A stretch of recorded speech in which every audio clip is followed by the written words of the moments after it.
여러분 안녕하세요. 임신영입니다. 오늘은 다운 증후군의 재활 치료에 대해서 알아보겠습니다. 21번 염색체는 필요한 것이고 2개가 필요합니다. 다운 증후군은 21번 염색체가 하나가 더 많아서 발생하는 질환입니다. 따라서 21번 염색체에 존재하는 유전자가 하나씩 더 많고 유전자에 의해서 만들어지는 단백질의 양도 더 많아서 여러 가지 이상을 초래합니다. 21번 염색체가 하나가 더 많은 기전은 2개의 염색체가 분리되지 않아서 발생하는 것이 가장 많고, 또 하나는 21번 염색체가 다른 염색체에 붙어있는 전이형 다운 증후군이 약 4%입니다. 그리고 나머지 1% 정도는 모자이크형 다운 증후군입니다. 다운 증후군 아동이 출생했을 때 확인해야 될 사항은 선천성 심장질환이 있는지, 그리고 이것으로 인한 폐동맥 고혈압이 있는지입니다. 다운 증후군 아동은 2명 중에 1명이 선천성 심장질환을 갖고 있고 대부분 수술을 필요로 합니다. 선천성 거대 결장이나 장폐색증이 더 많이 발생하고 이것에 대한 수술 치료가 필요합니다. 또한 다운 증후군 아동에서는 혈액질환이 많이 발생하는데 특히 일과성 골수 증식성 질환이 많이 발생하고, 일부 아동에서는 급성 골수성 백혈병으로 전환되다. 따라서 백혈병이 있으면 적절한 치료가 필요합니다. 또한 다운 증후군 아동에서 선천성 갑상선 기능 저하증이 많이 있습니다. 또한 청각과 시각의 이상도 많이 발생하기 때문에 이상이 있는지를 확인하고 해결할 수 있는 부분을 해결하여야 합니다. 다운 증후군 아동에서 갑상선 기능 이상이 많이 발생하는데 선천성 갑상선 기능 저하증 또는 불연성 갑상선 기능 저하증이라고 해서 갑상선 호르몬의 양은 정상으로 유지되어 있는데 갑상선 자극 호르몬이 많이 증가되어 있는 것입니다. 이러한 불연성 갑상선 기능 저하증의 일부는 갑상선 기능 저하증으로 변할 수 있고, 갑상선 기능 저하증은 대사와 아동의 발달에 나쁜 영향을 주기 때문에 갑상선 기능에 대한 검사가 필요합니다.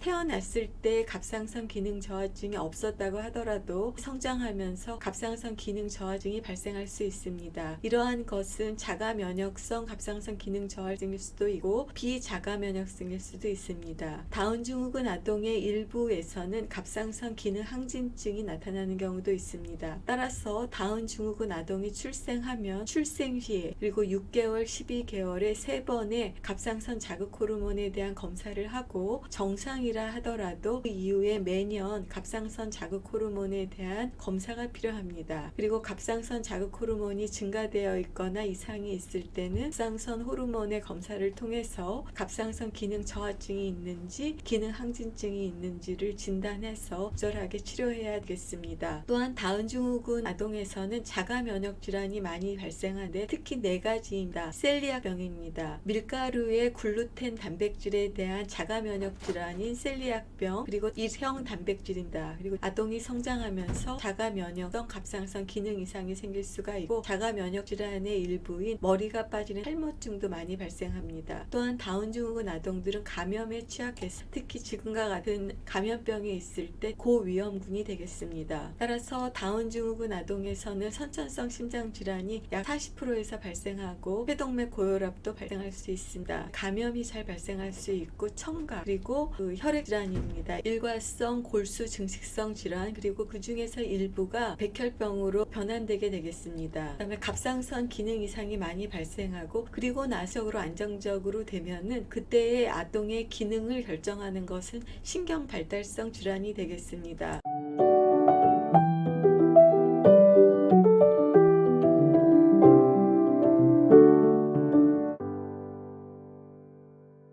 다운 증후군 아동의 약 80% 이상에서 출생 당시에 근긴장 저하증을 동반하고, 이러한 근긴장 저하증으로 인해서 운동발달 지연이 나타나다. 뒤집거나 기거나 걷는 동작 모두에서 운동발달 지연을 나타나고, 일반적으로 아동은 12에서 18개월에 걷기 시작하지만 다운 증후군 아동들은 24개월에 걷기 시작합니다. 또한 대부분의 다운 증후군 아동에서 지적장애가 있고, 이러한 지적장애는 언어 지연과 학습 지연 지연을 유발합니다. 다운 증후군 아동의 일부가 자폐 스펙트럼 장애가 있기, 자폐 스펙트럼 장애에서도 갑자기 나빠지는 아동기 붕괴형 장애가 나타나기도 합니다. 따라서 신속한 수술 등을 필요로 하는 질환들이 해결이 되면 그 이후에는 운동 발달 지연에 대한 운동 치료가 권장됩니다. 또한 운동 발달 지연과 더불어서 지적 장애가 나타나기 때문에 자조 기능의 수행 등이 지연이 돼서 자조 기능을 훈련하는 작업 치료가 필요합니다. 지적 장애에 대한 인지 치료와 언어 치료가 필요합니다. 다운 증후군 아동에서는 언어를 이해하는 것은 비교적 잘 유지가 되어 있는데 표현 언어 지연이 더 두드러진 언어 지연의 특성이기 때문에 상당 기간 동안의 언어 치료를 필요로 합니다. 또한 자폐 스펙트럼 장애 등이 있는 아동에서는 놀이 치료가 필요할 수 있습니다. 아동기 붕괴성 장애는 DSM-5에서는 자폐 스펙트럼 장애의 범주에 포함되는 것으로서 특징적으로는 이미 획득한 발달을 잃어버리는 것입니다. 예를 들면 언어를 어느 정도 할 수 있었는데 갑자기 말을 할 수 있는 능력을 상실하거나 또는 사회적 정서적인 발달도 퇴화해서 다른 사람과의 관계를 맺는 능력이 손상되는 것입니다. 아동의 특성은 다운 증후군이 있건 없건 발달이 멈춰 있거나 좋아져야 되는데 이와 같이 퇴화하는 것은 매우 심각한 질환이 되겠습니다. 다운 증후군에서는 잘 생기지 않는 질환이 있습니다. 다운 증후군은 대사성 질환 등이 많음에도 불구하고 성인이 되었을 때도 고혈압이 거의 발생하지 않고 혈액암은 많이 생기지만 고환암을 제외하고는 고형암이 거의 발생하지 않습니다. 고형암이라고 하는 것은 위암, 간암, 유방암 등등이다. 그래서 다운 증후군이 혜택을 받는 것은 고혈압 거의 생기지 않는다. 고환암을 제외한 고형암이 발생하지 않는다는 것입니다. 이와 같이 다운 증후군 환자들은 성인이 되었어도 동맥이 굉장히 말랑말랑해서 고혈압이 발생하지 않습니다. 죽상 동맥 경화증이 발생하지 않고 고혈압이 발생하지 않는 것은 21번 염색체에 취하는 이와 같은 두 가지 유전자가 주요한 역할을 해서 죽상 동맥 경화증이 발생하지 않아서 다운 증후군 환자의 동맥이 말랑말랑해서 고혈압이 발생하지 않습니다. 아동이 걷고 말을 어느 정도 하고 잘 성장을 하는데 그 이후에 문제가 되는 것이 조기 노화와 조기 치매입니다. 1987년에 처음으로 다운 증후군 환자에서 알츠하이머 치매가 더 많이 발생한다는 것이 보고되었습니다. 다운 증후군 환자는 65세가 넘으면 거의 대부분 알츠하이머형의 치매가 발생할 수가 있습니다. 따라서 다운 증후군 환자들은 수명이 점점 증가하는데 그럼으로써 조기 치매에 걸릴 가능성이 더 많아져서 다운 증후군 성인에서 조기 치매에 대한 적극적인 진단과 치료가 필요하겠습니다. 오늘은 다운 증후군의 재활 치료에 대해서 말씀드렸습니다. 여러분 경청해 주셔서 감사합니다.